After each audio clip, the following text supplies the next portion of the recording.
most dangerous illusion in finance is not uncertainty, it's the false sense of certainty. You see this everywhere. Risk managers with sleek dashboards, hedge fund managers boasting about VAR compliance, regulators satisfied by stress tests built on Gaussian distributions. It looks scientific, controlled, but risk in the real world cannot be managed precisely, because the distribution of outcomes is unknowable in advance. You don't know the shape of the tail, you don't know the full space of possible events to come out from an investment, and that's the entire point. He doesn't argue that risk doesn't exist. He argues that the methods that we use to define and contain risk are structurally flawed. Worse, they give a false sense of security that amplifies fragility. You don't get blown up because you're taking on risk, you get blown up because you think you're not, or you're taking less risk than you think. Let's start with the common tools of measuring risk: standard deviation, VAR, value at risk, expected shortfall, Sharpe ratios. These are the mainstays of finance textbooks, CFA programs, and investment firm reports. They all rely on assumptions, most critically the assumption of known distribution, usually normal Gaussian distributions or the bell curve or something close to it. The idea is that you can model past volatility and return distributions,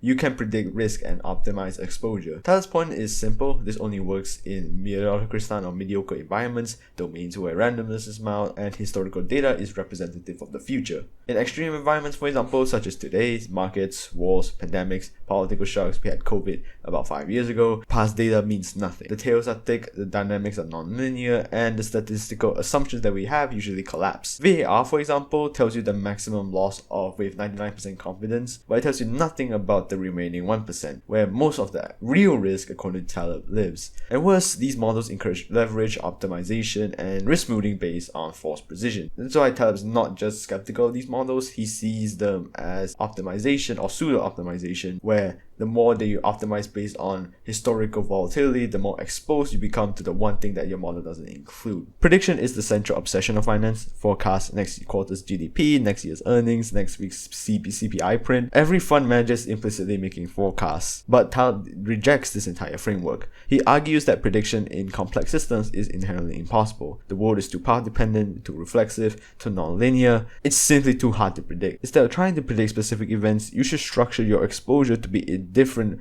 to precision error, or when your predictions fail, you don't get hurt by it. This means stop trying to guess what will happen and instead ask what happens if I'm wrong. Risk management in Taleb's world is about exposure, not forecasts. It's about making sure your downside is limited, your upside is open, and your survival isn't tied to a single scenario playing out. This is the logic behind asymmetry. You want convex payoffs, small known losses, large unknown upside. That way, when the unexpected happens, and it usually always does, that's the only rule in life, you are positioned to gain from it or at least not be ruined by it. Taleb also stresses negative advice. You don't need to know what will succeed, only what is likely to fail. You just remove your exposure to fragile systems that you know will fail, hidden risks, things that break under stress, of course, and honestly, that increases your survival odds already. This mindset inverts the traditional view on finance. Instead of trying to be right and forecast the future, you build systems that don't care if you're wrong. That's basically just robustness, and in Taleb's view, it's much more preferable to forecasting. To replace the illusion of measured risk, Taleb proposes a better framework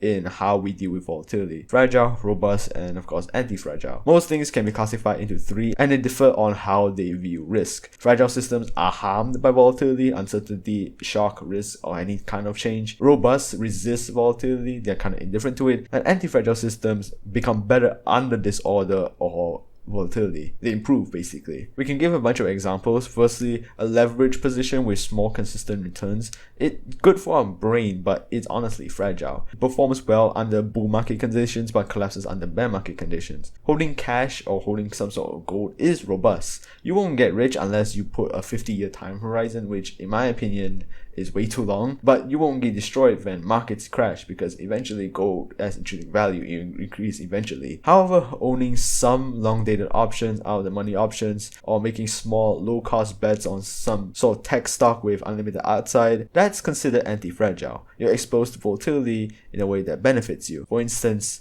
crypto volatility is only good if your portfolio does not hinge on its success. If it rises in price, that's great, but if it falls, it's only maybe 2 to 3% of your portfolio and you can still keep going on without it. This is where traditional finance fails. It builds portfolios that look optimized on paper but are fragile in practice. They're usually overfit to the current market conditions, and they're under-diversified across exposure types, and when the market eventually changes, the portfolio needs to be updated again. But before we can even update it, most of the time, the losses are already too great. Antifragility isn't a metaphor but a property of systems that have positive asymmetry, limited downside, unlimited upside. It's really the only strategy viable in the real world, because while you can't measure risk reliably, you can structure systems to survive or even exploit the unpredictable. So the basic principle of this video is this: don't try to predict rare events, build systems that don't break when they happen.